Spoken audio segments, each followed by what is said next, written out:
Chapter 15 of ICD-10-CM is for pregnancy, childbirth, and the puerperium. This presentation will cover the official ICD-10 guidelines specific to this chapter. There will also be clinical scenarios to practice coding what you just learned, followed by a small quiz at the end of the presentation. For each coding example, you will need to pause the webinar and use your ICD-10-CM coding manual to code the scenario. Once you resume the webinar, we will go over the correct codes, the rationale behind them, as well as how to locate them in the ICD-10 manual. Keep in mind that there may be more than one way to find a code. We are aware that there is a great deal of information contained in this presentation. Therefore, at any time during the webinar, please feel free to pause and replay as needed. It is important that you have already completed the Introduction to ICD-10-CM webinar, as you will use the conventions and general guidelines discussed in the introduction to complete the coding scenarios. As you can see from this slide, the codes from this chapter start with the letter O, not a 0. If you remember from ICD-9, these codes all started with the number 6. Also, if you remember from ICD-9, many codes required 5th digits indicating the current episode of care, including delivered, with or without complication, postpartum, or antepartum condition. You'll see that those episodes of care have been replaced by the current trimester in ICD-10. I want to stress that the codes in this chapter only go on the mom's record, never the baby's record. The codes are for conditions related to the pregnancy and childbirth. I'd like to clarify by providing definitions for puerperium, postpartum, and peripartum. The puerperium period is the 6 weeks after childbirth and delivery of the placenta. The postpartum period is also defined as 6 weeks after childbirth. Peripartum means the last month of pregnancy to 5 months after childbirth. The first code assigned for an OB encounter is the reason for the visit. If delivery does not occur, then the most significant pregnancy complication code should be sequenced first, if the patient has multiple complications. Many of the codes in this chapter now include the 3 trimesters. For the purposes of ICD-10, the first trimester is defined as less than 14 weeks, 0 days. The second trimester is 14 weeks, 0 days, to less than 28 weeks, 0 days. The third trimester is 28 weeks to delivery. These timeframes are provided at the very beginning of Chapter 15.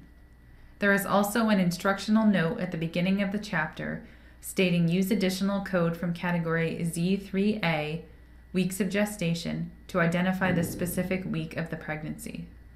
For codes that include trimesters, there is an option for unspecified trimester, but I recommend never using this because we should always know about when the trimester is.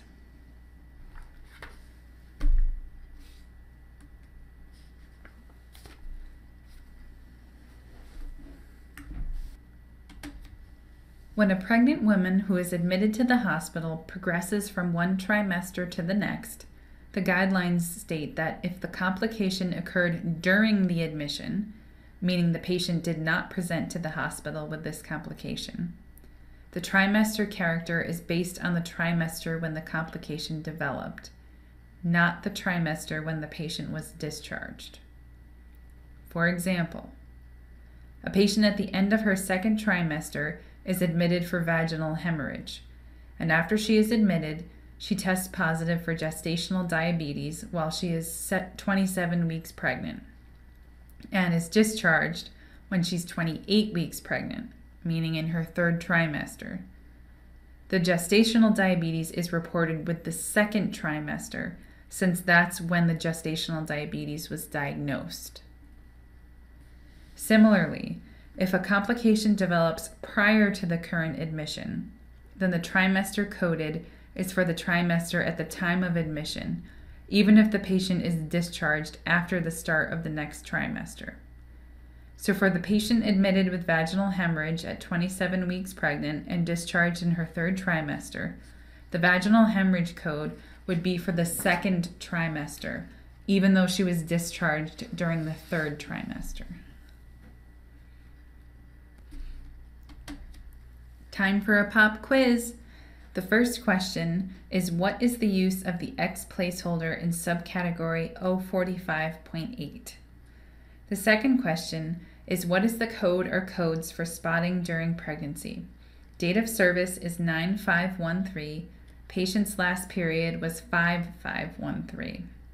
Don't worry about coding the week's gestation as you don't have a calendar in front of you. You can pause the webinar to write down your answers and then hit play to find out if you were correct.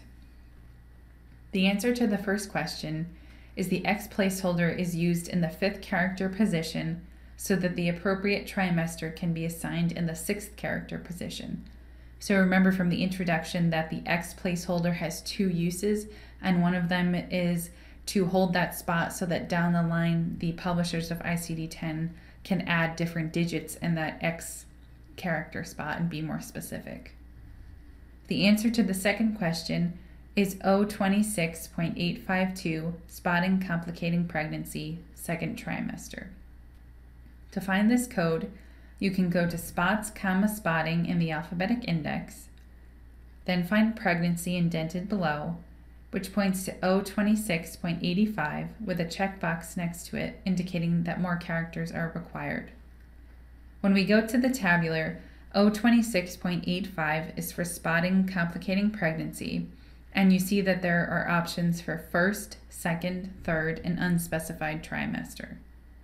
There are 4 months between the patient's last period, which is approximately 16 weeks, and since the 2nd trimester is 14 weeks to less than 28 weeks, a 6th character of 2 for 2nd trimester is appropriate.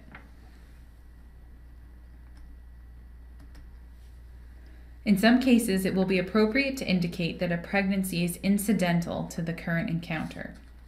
For example, if a pregnant patient goes to see her PCP due to an upper respiratory infection, her PCP would code the upper respiratory infection first, followed by the code for pregnancy incidental state, which is Z33.1.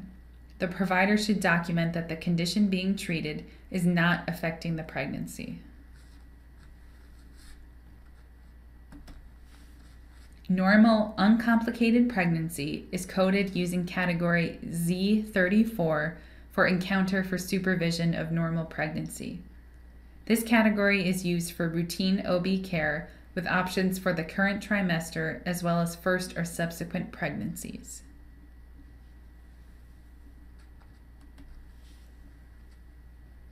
For planned abortions, Z33.2 is used for encounter for elective termination of pregnancy. If this resulted in a live-born fetus, an outcome of delivery code from category Z37 is also used.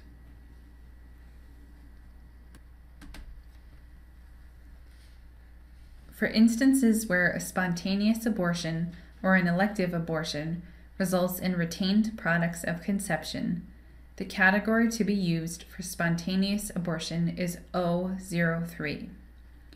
If an elective abortion resulted in retained products of conception, the guidelines state that code 007.4, failed attempted termination of pregnancy without complication, is to be used. Category 009 is for supervision of high-risk pregnancy.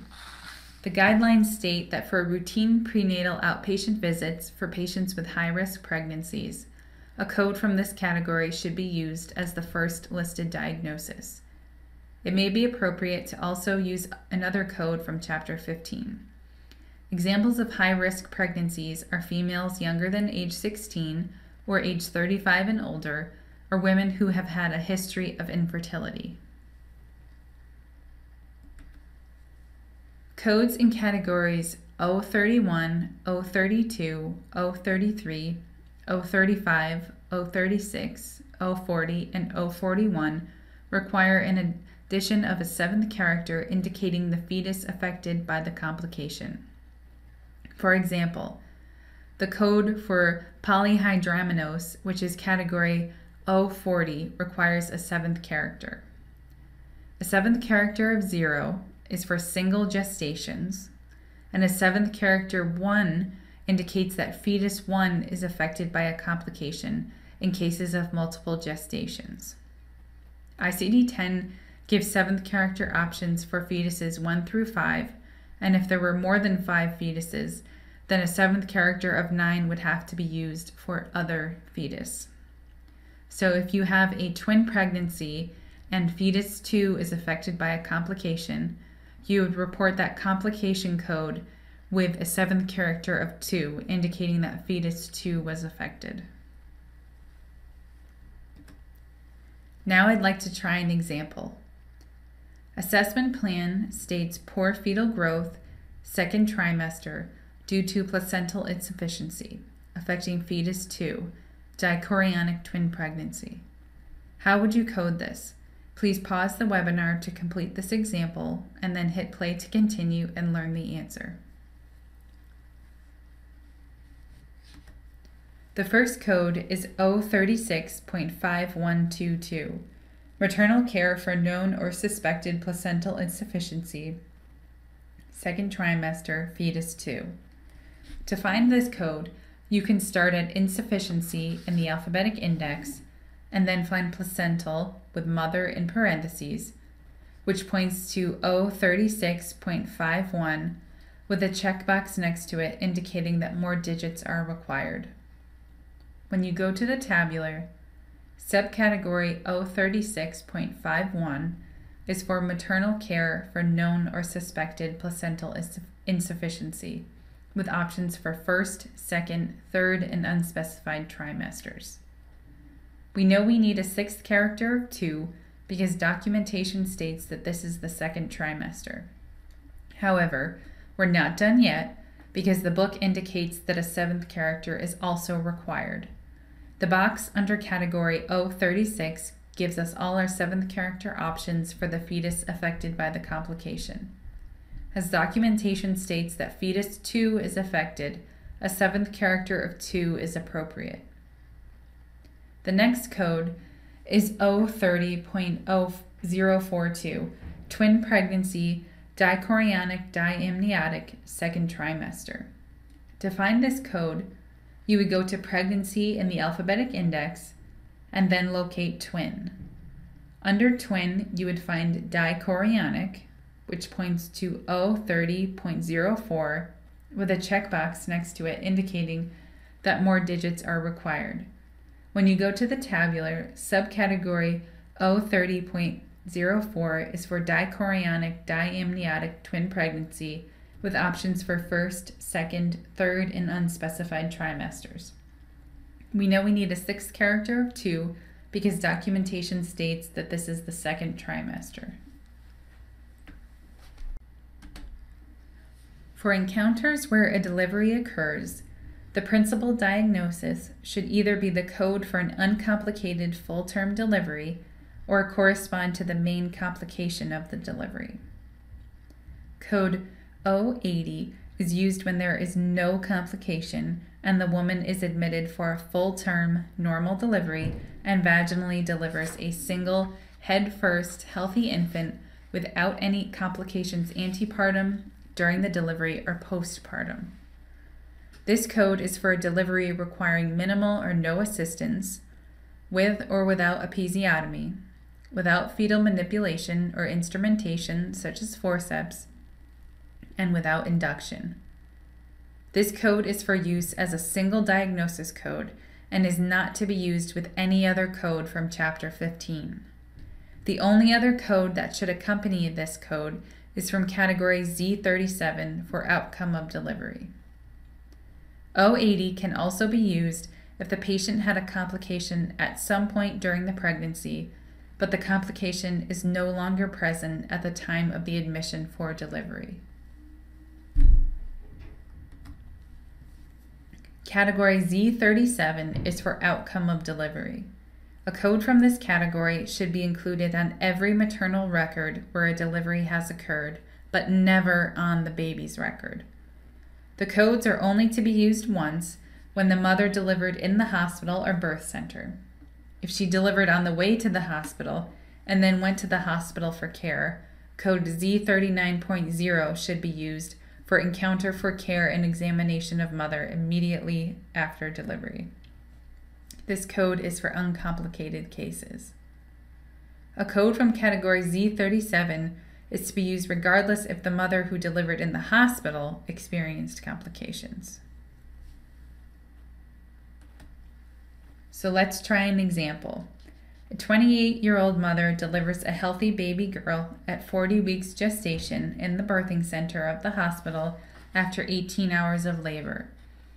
Baby was delivered head first vaginally with episiotomy, without forceps, and without inducement.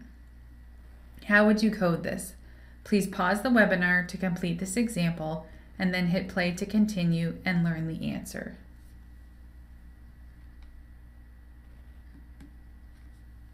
The first code is O80, Encounter for Full-Term Uncomplicated Delivery. To find this code, you would start by locating Encounter in the alphabetic index, then Delivery, Full-Term, Uncomplicated, which points to O80, which you would then confirm in the tabular.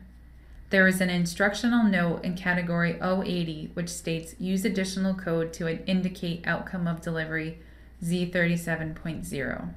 Therefore, we know that our next code is Z37.0 for single live birth. If you were to look up this code in the alphabetic index, you would start with outcome of delivery, then find single, then live born, which points to Z37, which you would then confirm in the tabular. For C-sections, if the patient was admitted with a condition that resulted in the performance of a C-section, that condition should be the principal diagnosis. For example, if the mother was admitted with a breech baby for a scheduled C-section, then a code from subcategory O32.1 would be the principal diagnosis for maternal care for breech presentation.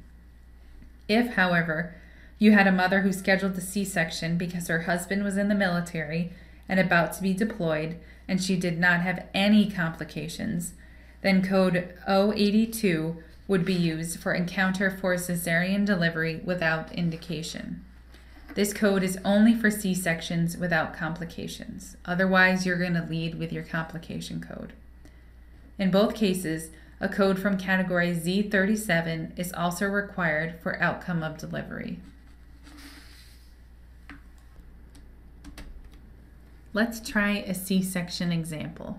A live-born single infant is delivered to a 29-year-old patient by lower segment cesarean section because delivery was complicated by obstructed labor due to malpresentation in the hospital.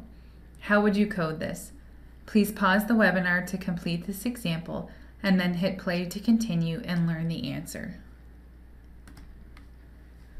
The first code is O64.9XX0, obstructed labor due to malposition and malpresentation, unspecified, not applicable or unspecified. Remember that when a C-section is the result of a complication, the complication would be the first listed diagnosis code. In order to find this code, you would start with delivery in the alphabetic index, then find complicated with the word by indented below, and then obstructed labor. Indented under obstructed labor is the phrase due to, then malpresentation, which points to O64.9, with a checkbox indicating that more digits are required. When you look this code up in the tabular, you'll see that a 7th character is required for the fetus affected by the complication. As this is a single gestation, a 7th character of 0 is appropriate. However, our code is only 4 digits long, so the dummy placeholder X is needed in the 5th and 6th character spots so that 0 can be in the 7th character spot. The next code is Z37.0, single live birth. To locate this code, you would go to the outcome of delivery in the alphabetic index, then find single, then live born, which points to Z37.0, which you would then confirm in the tabular. And remember, anytime the mother delivers in the hospital, we need to have one of those outcome of delivery codes. We know that the postpartum period is within 6 weeks following delivery. However, you can use codes from Chapter 15 for patients who delivered more than 6 weeks ago if the condition is documented as being pregnancy-related. As you can see on the slide, a patient may be diagnosed with pregnancy-related cardiomyopathy in her 3rd trimester, but she may still have this condition many months after her delivery. Code 094 is for sequela of complication of pregnancy, childbirth, and the puerperium.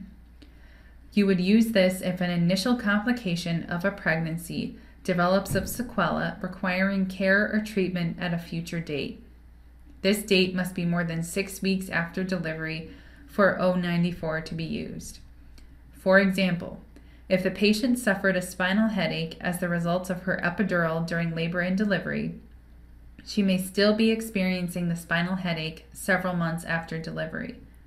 To report this, you would code the spinal headache first, followed by 094 to indicate that the spinal headache is a sequela or late effect of an OB-related condition.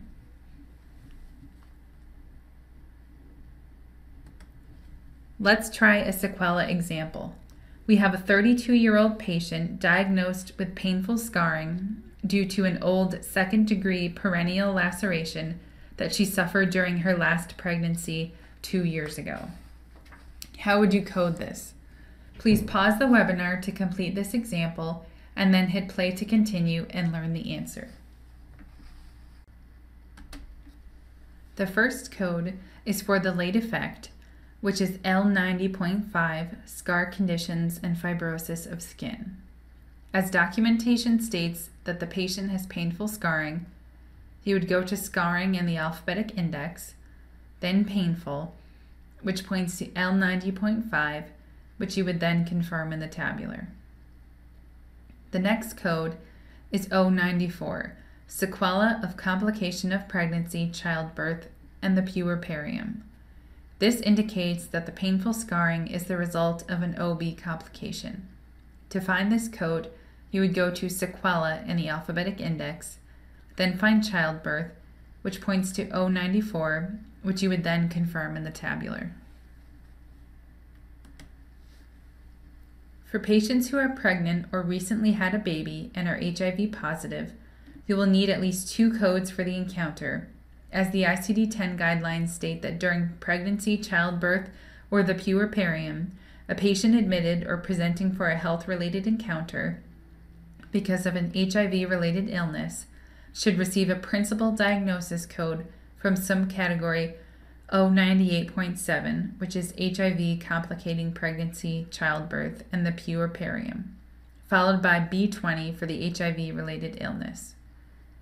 In ICD-10, codes from the obstetrics chapter, which is chapter 15, are always coded before all other ICD-10 codes.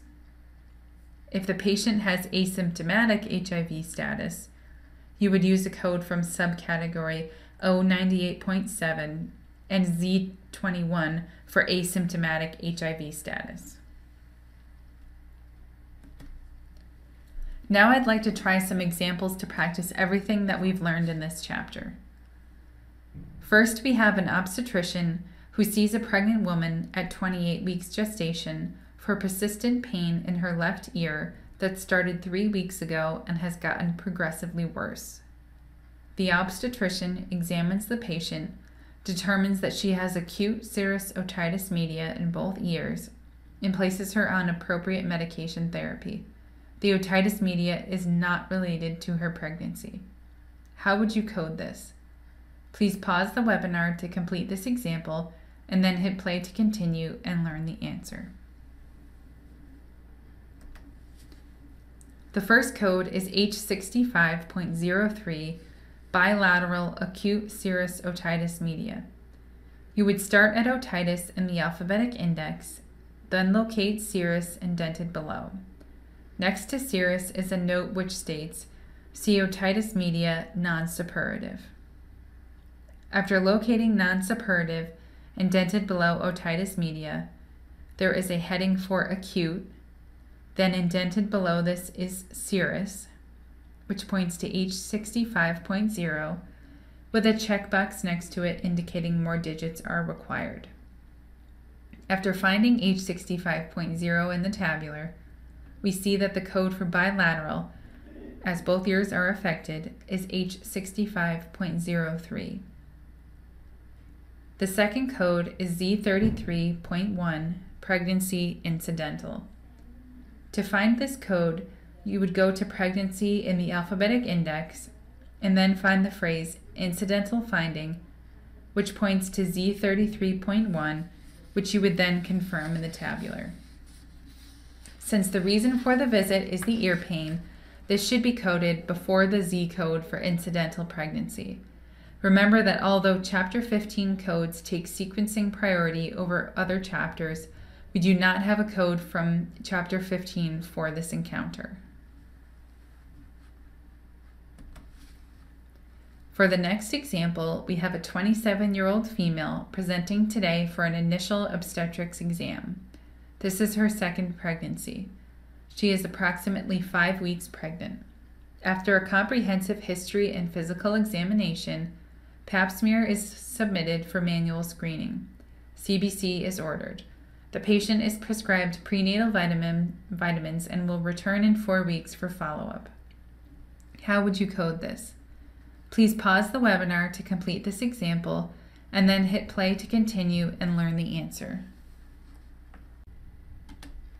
Since the patient does not have any complications and is not high risk, the answer is Z34.81, supervision of other normal pregnancy, first trimester.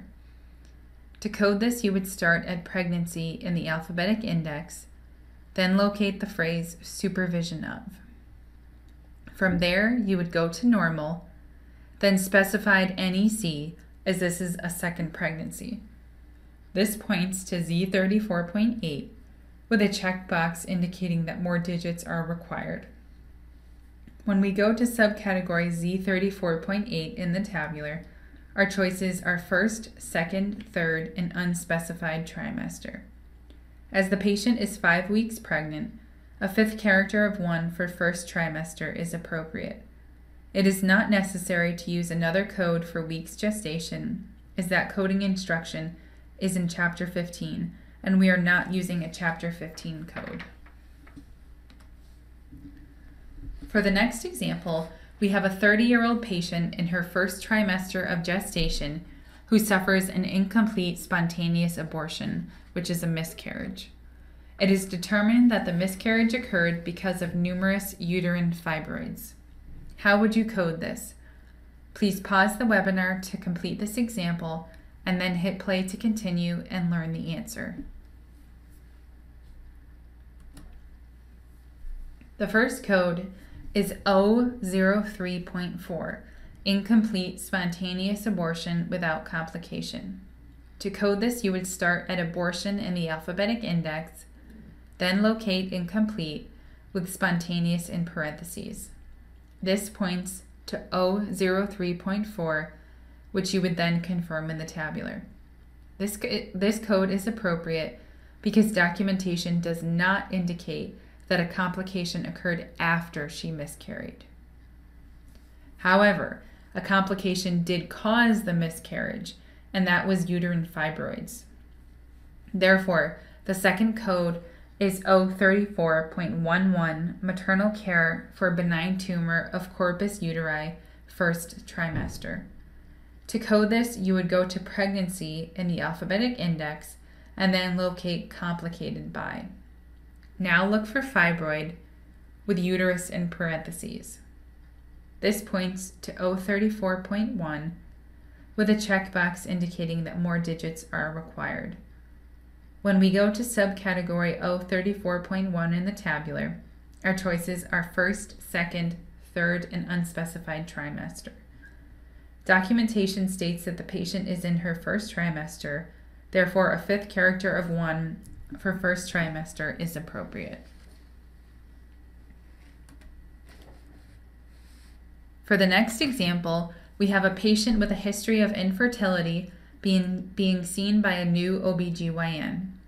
She is in her 16th week of pregnancy and has received care from an OB in a different state. Obstetric measurements are taken and the patient is counseled regarding her remaining care. She is otherwise healthy. How would you code this? Please pause the webinar to complete this example and then hit play to continue and learn the answer. The first code is 009.02, Supervision of Pregnancy with History of Infertility, Second Trimester. To code this, start at pregnancy in the alphabetic index, then locate the phrase supervision of. From there, go to high risk, followed by due to, and then infertility, which points to 009.0, with a checkbox indicating that more digits are required. When we go to subcategory 009.0 in the tabular, our choices are first, second, third, and unspecified trimester. As the patient is 16 weeks pregnant, a fifth character of 2 for second trimester is appropriate. Since we know the week's gestation and we're using a code from Chapter 15, it is appropriate to also report a code for week's gestation. Therefore, the second code is Z3A.16, 16 weeks of pregnancy. To code this, you would go to pregnancy in the alphabetic index and then locate weeks of gestation. Now look for 16 weeks, which points to Z3A.16, which you would then confirm in the tabular. Now it's time for our quiz. Our first question is true or false. It is acceptable to use codes indicating different trimesters of pregnancy on the same record. The second question is what seventh character would be used for a multiple gestation for fetus 2 of a malpresentation. The final question is what code is added to the maternal record to show live-born triplets. You can pause the webinar to write down your answers and then hit play to find out if you were correct. The answer to our first question is true. You may end up using codes for different trimesters on the same inpatient record. This would be the case if a patient was admitted at the end of her second trimester with hemorrhage and developed gestational diabetes in her third trimester while she was still in the hospital. The hemorrhage would be reported with the second trimester, as the patient had this condition when she was admitted. And the diabetes would be reported with the third trimester, as this was the trimester the patient was in when the diabetes was diagnosed. The answer to the second question is 2. In this chapter, the seventh character is used to indicate the fetus affected by a complication in multiple gestations. The answer to the last question is Z37.51, triplets all live-born. To find this code, you would start out at outcome of delivery in the alphabetic index, then find multiple births, then all live-born, and finally triplets, which points to Z37.51, which you would then confirm in the tabular. Remember, the United States will begin using ICD-10 on October 1st of 2015. After the October 1st compliance date, it will be very important to verify that claims are being received and to check remits for denials based on the ICD-10 conversion. This concludes Chapter 15 of ICD-10-CM, Pregnancy, Childbirth, and the Puerperium. Please feel free to check out our webinars on all 21 chapters of ICD-10-CM. If you need further assistance with ICD-10 training for physicians and/or staff, please visit the VantagePoint website at www.vantagepointconsult.com or call us at 203-288-0000. 6860.